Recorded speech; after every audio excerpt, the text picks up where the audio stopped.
What's going on, everyone? Today we're here with Ruth and Michelle. Now, they're both authors of a book called Memoirs of Women in Blue, and they were NYPD detectives out of New York. And that's very interesting, at least for us, because we definitely have multiple questions for them in regards to law enforcement. So I want to definitely thank both of you for joining us on the show today. Thank you for having us. I really appreciate it. All right, so Ruth, could you tell people just a little bit about yourself? How did you get involved with law enforcement? Sure. Well, I'm a native New Yorker, born in the Bronx, raised in the Bronx, and I became interested in, I wanted to help people and just be around people in general. I'm a people lover, and at the time, I was a single parent, and I was job hunting, and I decided to take a civil service job, and I thought that the police department was an interesting vocation at the time, as it dealt with, I knew I would be dealing with multiple cultures and just different people. And that was kind of interesting to me. So I just jumped in and I took the exam. My mom had died. My mom had died of a heart attack. So I kind of put my education on hold. And I decided to take the exam, and I passed all the stages of the exam, of which I described in my book. And well, I became a police officer at a very young age. And then throughout the years, and that was in January of 1982. And in 1992, I was promoted to detective. And so to me, that was the beginning of a different phase in law enforcement. And so that's my journey. I retired in 2002 after 20 years. Bill, how did you get involved with law enforcement? That's a great question. I became a police cadet, a recruit back in 1983. I really, truly, to tell you the beginning, the onset of my story as a police officer, I really didn't like police growing up. I had a very negative situation when I was a young child. I was called some inappropriate names by some Caucasian officers growing up, and it stuck with me through the years. And I was actually fearful of police officers. So when I became an adult, I was a single mom and working 3 jobs, like Jamaicans work 9 jobs. I was working 3 jobs as a single mom, and I said, you know, this is taking a lot of time away from my son. I decided to go ahead and take the test. Once I took it, I passed with flying colors, and well, voila, I became a police officer. It wasn't always that easy, but it was a wonderful thing because I really wanted to make the difference. I know this is a cliche, but I really wanted to make a difference with the public. When I took that oath to protect and serve, I did exactly that, an oath to protect and serve the people in the communities where I patrolled. So what inspired both of you to write the book? Because it's obviously something that had to happen to say, you know, I need to share what happened during my years as a police officer. And that's, you know what, that's an excellent question and statement, actually. There were so many things that happened, good and bad. For myself, I think the most prevalent with me was that blue wall of silence, that it's a no-no. If you're familiar with the blue wall of silence. Very familiar. Okay. When we were in the academy as rookies, our trainers used to talk about this blue wall of silence. You know, we were kind of brainwashed to believe that our brothers and sisters in blue were more equivalent than our families. If something, God forbid, happened while we were on duty, our brothers and sisters in blue were more important. If we had a family member that may have been encountering some type of problem, we were to assist the officers first and then our family. At least that's what we were led to believe. For me, that didn't sit well when we were trained that night. I kept hearing about this blue wall of silence, blue wall, and I am a very morally and ethical person. So if I was to see another officer doing something unethical, I would do what would be the appropriate thing to do. I would report it. And that's not always the best thing to do in the police department because you get some residual feedback from that in many, many different ways. So part of that was one of my major issues, was that blue wall of silence. Because I believe as we took an oath to be police officers to protect the people in the community, we need to do just that. We didn't take the oath to protect our brothers and sisters in blue, although we're there for each other.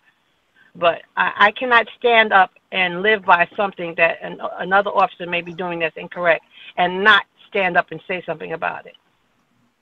So Ruth, I want that's good. She's talking about the blue wall of silence. What's your experience with the blue wall of silence? Well, my experience when I didn't have any ideals when I came on the police department. In other words, there were no real expectations. I didn't know what to expect.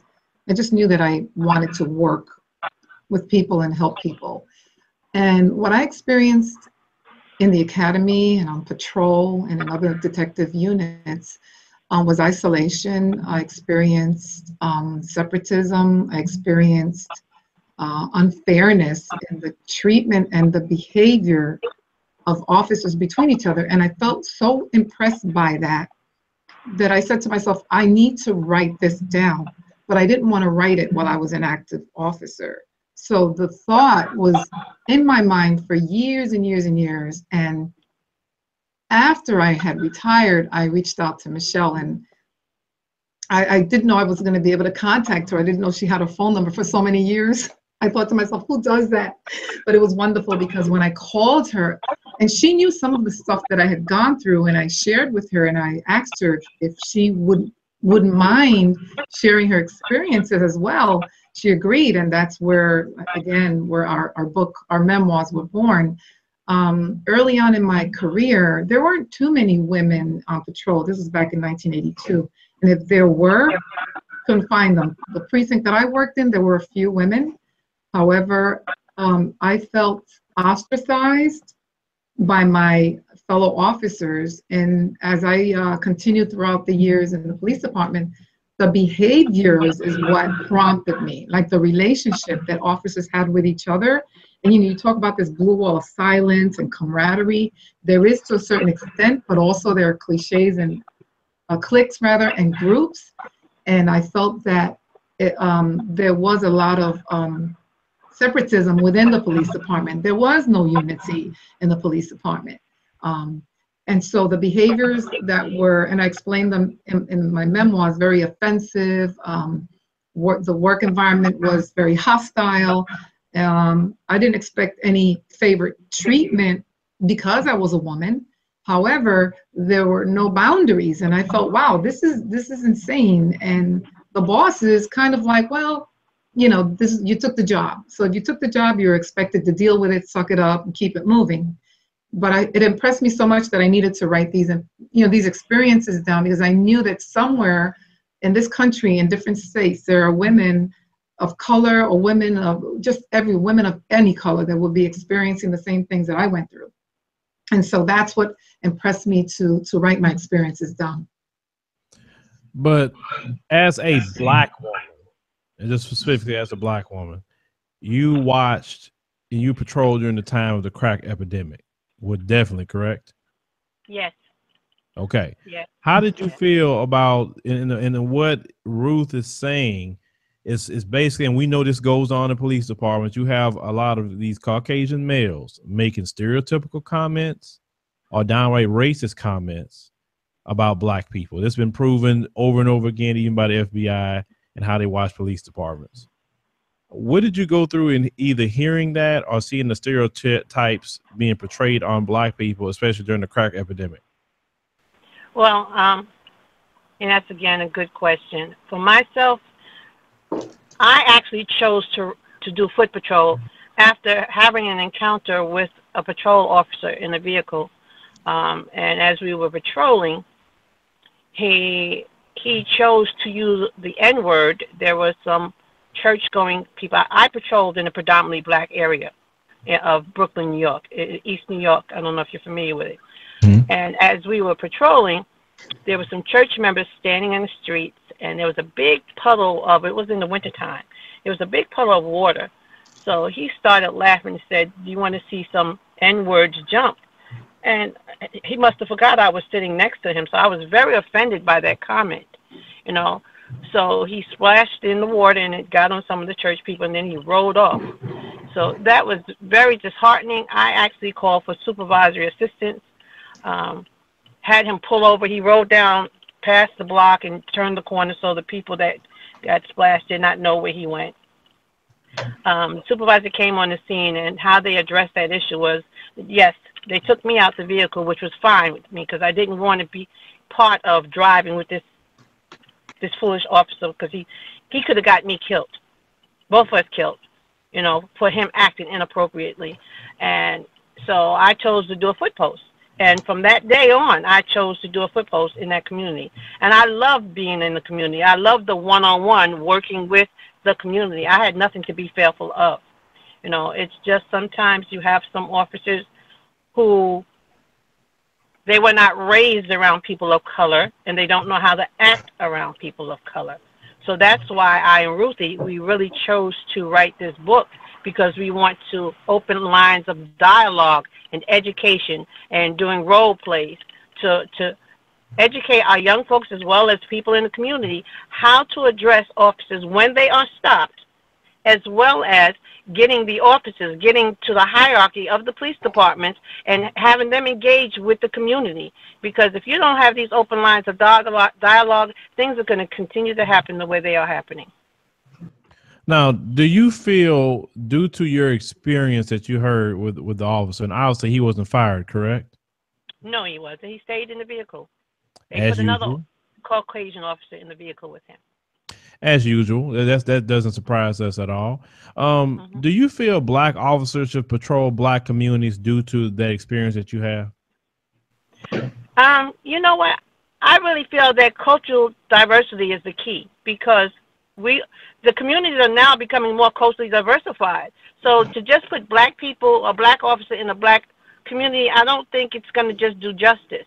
I think we do need to have different race of police officers in our community, but they need to be educated. They need training, full training. And if they're not trained on cultural diversity, then that officer should not be put in any officer. Maybe that officer should not be an officer at all, because he's not appropriately trained. He or she's not appropriately trained to be an officer.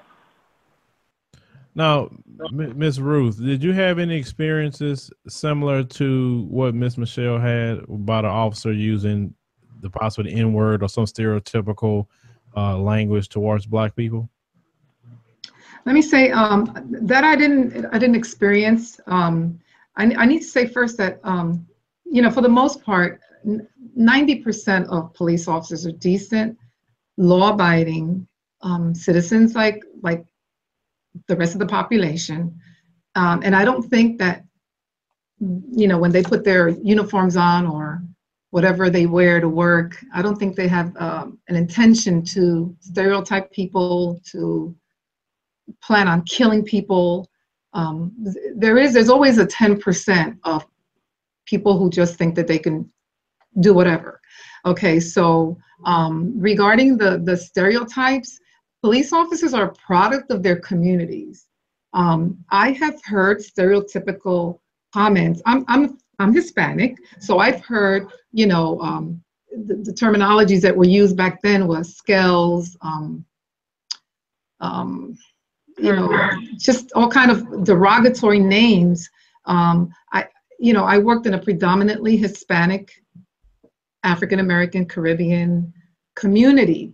I didn't hear direct words, but you can tell by the behaviors and how people were treated, pushed up against the wall, where the individual was probably didn't really deserve that.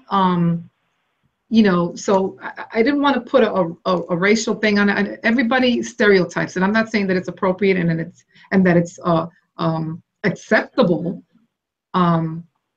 But I did notice that there were some tensions and maybe anticipation because of the individual. Now, I can't tell you if it was because the individual was African American or Latino, but I would hear things, oh, these people. And so the cops that I work with were very careful in how they were going to, you know, how they were describing people. Does that make sense to you? So, but it kind of like my gut told me, you know, this guy, you know, it probably has some kind of issues. And you were talking about should black officers be placed in a black community? I agree with Michelle. I don't think that that's the solution to our problem. I think that if we had more cultural sensitivity and cultural awareness, and not just a one-stop thing, not just a training that's offered for 2 days and then it's not offered anymore for another 2 or 3 years. I think it has to be ongoing, especially now that we have so many cultures, coming into this country. So the cultural behaviors are different than American behaviors, obviously. People come here from other countries and they have to assimilate, acculturate, they have to adapt to our culture. And so it's difficult for them. So I think that law enforcement agencies should invest a little bit more of their funds in developing more programs that are going to be sustainable, and that law enforcement can go and voluntarily go or sit in on have a 3-day training. They don't know people and who they are. There's a fear. Then you have the propaganda that's spewed in the media constantly against Black people. And every time we see a lot of these police brutality cases, for the most part, it's usually a lot of Caucasian males doing it. I'm not saying Blacks don't do it. I'm not saying the Hispanic officers don't do it, or Asians, or whatever else. But for the most part, we always see the pattern of Caucasian male police officers doing the most brutal stuff, killing people and getting away with it. So this is why I brought that up. And I even said this to the Assistant Houston Police Chief. The same thing I'm saying to you. Why is it that we don't see the mass police brutality or shooting other groups of people in the back or beating people up that we see with the Caucasian male cops? That's why I brought that up. I understand that. And I think that without getting into too much into media, frankly, I will. I think the media has a job, and their job is to embellish and to, of course, like I said, 90% of police officers are decent officers. They're not, bent on, taking the life of a teenager, a child, an adult. I really don't believe that 90% officers are inclined to do that. But also, when the media portrays, an African-American being killed by an officer, and yeah, it's distressing and it's heartrending. I don't even like to watch it anymore, but it tends to inflame situations. There are communities where Black officers are patrolling white areas and white officers are patrolling Black areas. But because the predominantly, it could be that neighborhood, I don't know, is predominantly, if a neighborhood is predominantly African-American and there's a crime, then it's predominantly African-American or Asian. That question, and I get it, I understand what you're asking. I think that I still believe, and Michelle does as well, that if we as a community try to understand, and I'm not saying that we should understand the violence, not at all. Violence, when you're out in the street, I can't even speak and say what happens out in the street. I don't know what happens behind each shooting and what happened before that and after that. It's what the media shows us and what we've seen. Yeah, I mean, we've seen a lot of people with their hands up, no weapons, running away. That I don't understand. I blame that 10% of officers that use very, very poor discretion. What went through their minds, I have no idea. However, I think that departments need to take a proactive, at this point, it's reactive, but maybe in other areas where these things have not happened or haven't happened in such large numbers, is to say, you know what, we need to send some officers or just send the community in here so that both can have some kind of cultural awareness. Not just officers become aware of other people's culture, but that people become aware of the culture of officers as well. Well, the reason why I bring that back up, what I was saying earlier about the shootings and the beatings, and you said the media can only report what's happening. I mean, we can't really, the media do inflame some things more than what it should be. And trust me, I have an issue with that.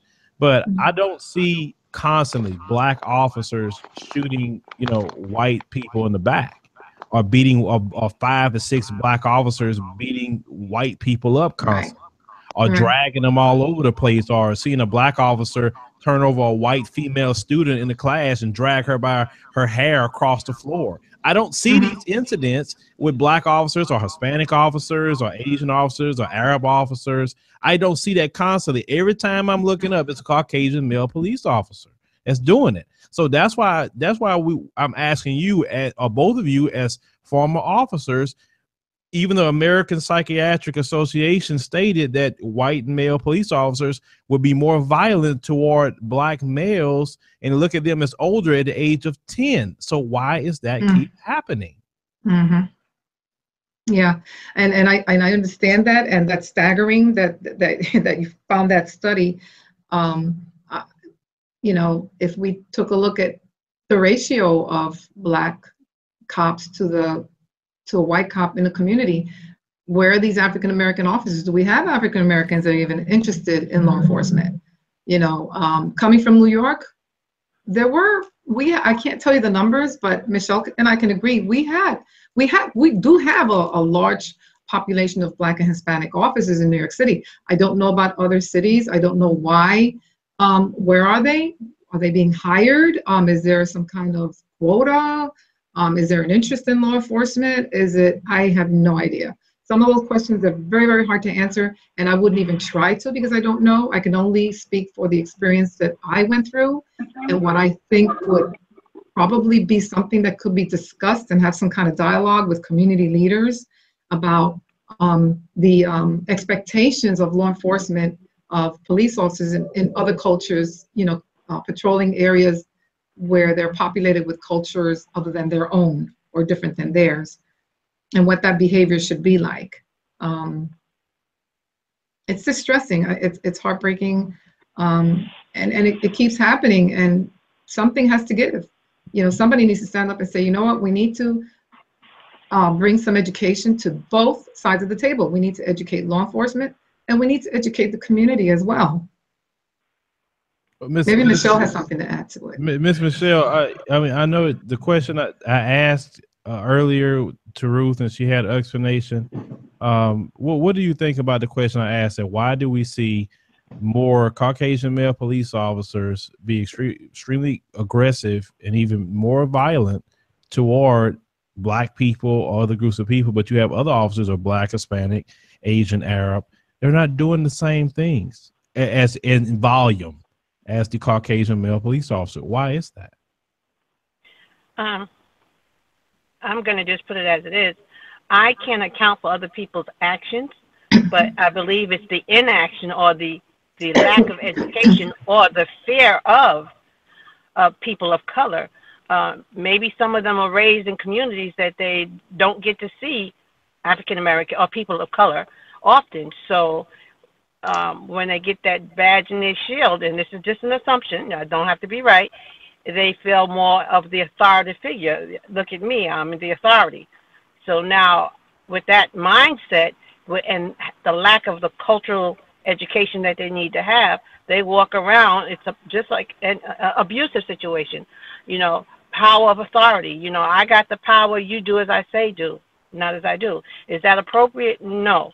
I truly believe, again, and I'm not saying that's all officers, because again, 95% of officers are awesome. They really are awesome. It's just that 5% because of what the level of what they do. Any life that we lose because of law enforcement and or law enforcement's life being taken, it's insurmountable. It should not be. There should not be an issue where society is killing police officers or police officers are killing people in society. And I don't condone that at all. So to answer your question, why, I can't say the mentality of other people. I can't address that. I don't know the why. They know the why. But the key factor is that the hierarchy need to do something about it, because they are aware of the numbers in their police department of those officers that have high level of reports against them, some kind of level of abuse. Because anytime an abuse report is taken, the officer is a tag. So hypothetically, if an officer has 10 complaints of abuse against them, that's showing a sign of something. So the hierarchy needs to address that immediately. I say if you got 2 complaints of abuse, the hierarchy needs to do something about that. Don't let it just grow and grow and grow to a point where that officer winds up seriously injuring or maiming somebody. It has to stop. You know. And I with Michelle, if I can just add that behavior that's permitted is promoted. Like Michelle said, if these, you know, there are some laws that that, for example, in New York City, chokehold is illegal according to the law in the city. However, in the state of New York approves it. So I think that laws need to be stringent, regarding these chokeholds. They've been in practice since I came on the job in New York. Granted, again, the city does not promote that law, but the state allows a chokehold. Why? I have no idea, but maybe there are some city ordinances and laws that need to be reviewed, because if officers feel that it's okay, then that behavior is going to continue. And I can tell experiences, but I'm sorry, Michelle. I was going to say, if there's no action taken against that officer or those officers who's portraying that type of abuse to society, they're going to continue doing it. And it's going to elevate, and then they're going to teach it to the next young officer that this is the appropriate. So it's just going to continue. So that's why I say it needs to stop. There has to be a level of communications from the hierarchy. They can't just turn their head like it doesn't exist, because it's just equivalent to the racism in our community. By not talking about it, that does not mend it. You have to address the issue. You have to take action. You have to do something about it. Something has to be done. And yes, I and Ruthie wrote this book, and we also understand that there are going to be some officers that may not be happy about what we speak about, but we're not degrading officers. We want to upgrade officers to do what's right in all communities, not just their communities, in all communities, because we are all human beings, and no one should be treated lower than anyone else.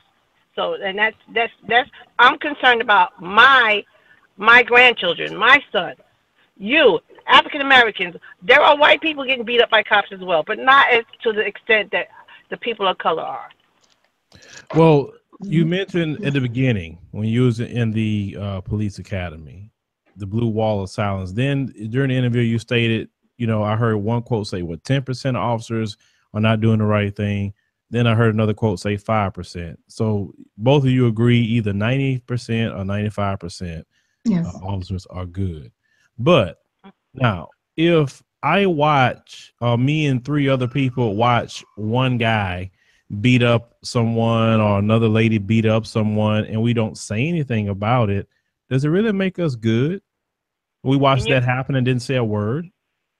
Absolutely not. That officer, let me say this, what's a good officer? If one officer is there in a crowd and they're watching another officer handcuff someone for whatever the reason that this person is being handcuffed, and then they stand and they watch this person while cuffed is either beaten, kicked, maimed, whatever, that is inappropriate. Does that make him a good cop? No, because if you don't speak up, that means you're part of the problem, not part of the solution. Right. If you stood there and you said nothing, then you are just as bad as that cop that's beating on that person on the ground while they're cuffed. So, I don't condone that behavior at all. And that, for me, part of the reason that I left NYPD was because of the lack of actions by the hierarchy. Once someone like myself would report these things, instead of addressing the problem, they wanted to make me the problem. I was not the one with the problem. And so if I may add, Phil, with Michelle, listen, as a former cop, listen, if somebody's handcuffed, if they're running away from me, if they're face down, and I just mentioned those 3, they're no threat to my life or my limb, no threat to me at all. But each situation, we have the court system, and some people say it's failing. Some people say that justice is served. That's why we have attorneys in the judicial system. But to evaluate and review these cases, piece by piece. But I've always felt that if an individual is not running toward me, they're running away from me, or they're handcuffed, or they're face down on the ground, they're absolutely no threat to me. That doesn't discount the fact that adrenaline is running through my body. I'm probably still fearful. I can't speak, like Michelle said, I can't speak to the action of the officers. I found out there was an officer acquitted in Colorado for the death of an African-American male. And she stated, or whatever she stated, that he made her do that. It was very distressing to me. What she felt, I'm sure she felt afraid, but again, you know, there are a lot of factors. This is very multi-pronged. There's tactical training that's done. Officers are put through rigorous, well, in New York, I don't know about other little towns and how long they're trained and how they're trained. But there are a lot of things that need to be put in place. Besides education, we need to look at the systems. How are these officers being trained? Do they have role playing? We had multiple role playings, right, Michelle? We had all types of trainings in and out of the academy as to how to deal with emotionally disturbed people, people carrying weapons. So, you know, every state, every county, every city has different training protocols, length of time training. Who can train you out on the street? You know, you have to use common sense and judgment. Very hard. It's easy to say it, and it's very hard to put it into practice. But as community, as a community, we need to really say, look, we need to have some kind of education put in place, if not for us, but for our young people and our grandchildren. I mean, I'm a grandma, you know, so that they know how to behave. You know, we have to look at the other side of the spectrum, how to behave when a law enforcement officer comes to you. Every law enforcement officer has a shield. Every police car has a number. The shield has a number. There's a name. And we need to educate the community on that. If you're stopped, if you're approached by an officer, what is your behavior like? And again, it's sad to say that some people are afraid. Me, sometimes in my car, I'm like, oh my goodness, this police officer's following me. And I'm thinking, oh my gosh, you know, what's he stopping me for? So if we stop and think first, especially those of us who are civilians, see the police officer in uniform, we know who that person, that officer is because they're wearing a uniform. However, they don't know who we are. We could be law-abiding citizens, or we can carry a 9mm on our lap. The officer doesn't know that, but we need training. Both sides need training, and we need to come together at some point, because I have to say, things are going to get worse before they get better. And that's why Michelle and I are sharing our experiences. Everybody has an opinion, and we just hope that people become aware that officers are human. They have families. They have needs. They're decent people. It's just that segment that if their behavior, their negative behavior on the street continues to be permitted, they're not going to be able to know the difference. You see, so this really falls on the hands of our leaders, law enforcement leaders, and the hierarchy. So basically, in so many words, is what you're telling me is one rotten apple spoils the bunch. Yes. It's possible. It's possible. Well, if you're not reporting it, and you're watching a guy beat someone up or doing things, planting evidence, like one case we saw last year, that the guy's planting crack cocaine, and if the camera didn't catch it, this guy had been in jail. I mean, these sort of things. Coming from a black community, we know how a lot of crooked cops are. I come from a black community. I know about that. You know, how they'll plant dirty guns, how they'll plant drugs, how they'll steal stuff from drug dealers. Even though drug dealers are not the people we need to be defending, but I'm saying it's wrong to steal money from them and then not take them to jail or whatever. Sure. We're still letting them be in the community. It's that aspect of it. And you have people like, let's say, that I see in the Caucasian community where they say, oh, I've never seen an officer do anything like that. And that's why they just have this overwhelming, almost worship of the police, versus they say a lot of us in the black community, wait a minute, we didn't see the dark side of the police department. You guys don't see it. That's why a lot of black people don't even feel the police there to protect them. They're there to occupy the community and rough them up. I understand. I tell you, I can only speak for New York. New York has, and that's another venue for us, but New York has the Knapp Commission, Mullen Commission, so I can't speak for other cities or counties. I know that New York has a very good internal affairs division that monitor, and detect, monitor corruption. Again, that's another venue I wasn't too exposed to, other than reading in the papers like everybody else, about corruption. But like I said, most law enforcement officers are decent, and I don't want, this show that we're doing here right now, that people, especially my law enforcement brothers and sisters, to think that Michelle and I are bashing officers. Absolutely not. I respect them highly. We were officers ourselves. I still consider myself one, even though I'm a nurse. I still have that radar, and I salute and I commend all of the good things that police officers are doing out there that we need to really focus on as well. There are a lot of bad things, but there are a lot of really good things that are happening out there that cops are doing for communities and for individuals and for organizations that I just wanted to bring out as well. And YouTube is full of situations where officers come to the help of people regardless of their color, regardless of their gender. It's just the rotten apples, yes, that continue to stay in the batch because nobody is removing them. Yeah, because some of the higher ups are just as rotten as they are. And I don't deem anything you're saying as bashing officers. I think those who aren't doing the right thing need to be bashed, shamed, ostracized, and kicked out. Because when these officers do foul stuff, and then the general public, someone get mad, they don't go out and seek who's the bad cop. They just see the uniform, and then they go after them. And that, and if I was a police officer, I would be more concerned with that. I don't want to be the target of some deranged person because that guy do wrong stuff and beat people up, and now they want to take revenge on just a uniform. That's what I'm saying. Because I hear you. You have a suspect and take it, out on a cop. This cop could be the best cop ever. He could have helped people. He could have saved people and everything. Good guy, good lady, but now something happened to him. That's what my mindset is with the whole thing. But before I want to wrap this up, I want to discuss one thing with you. It's about the police unions.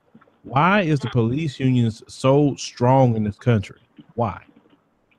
Because they're self-governing. They don't have anyone to govern them. And I truly believe that the police departments need to be policed by some higher authority, for sure. Now, the unions nationwide, the unions are not necessarily strong. I know New York City's PBA and Detective Endowment, yes, they are, but that's not necessarily so in all other states. So I can only attest for the time period that I was an officer that, yes, the unions were strong in New York, definitely. Ruth, do you think the unions have an effect on maybe keeping some of the bad apples around? That the question is slightly complicated. I've been retired since 2002. I, for one, having worked in New York, where as a civil servant, bus driver, sanitation worker, fire department, police department, teachers have unions. They have attorneys. I've seen officers, that gotten in trouble, pay for their offenses. So I can't speak for having them keep being bad officers. I don't think that they're entirely liable or culpable about that. So I really have no comment other than I think unions, they are where they belong to be, where they're supposed to be. But I can't speak for them allowing, officers to not behave appropriately. You tell the audience how to get the book so they can purchase it, so they can read it, and possibly learn, more about your experience during your time of being police officers. And I'm just showing a little bit right here. Well, the book is called Memoirs of Women in Blue, The Good, the Bad, and No Longer Silent, as Ruthie is showing. We have a Facebook page under the same name. You can like our Facebook page under Memoirs. You can find the book on Amazon.com. You can also get it on Kindle. You can get it on Nook, as well as Barnes & Noble. So those are many places. We are currently working on getting it into the brick and mortar bookstores. So at this present time, you can get it Amazon, Barnes & Nobles, the Kindle, and Nook. All right, so I want to make sure everyone, please get the book on Amazon. Those of you who are signed up there, and read the book, learn more about it.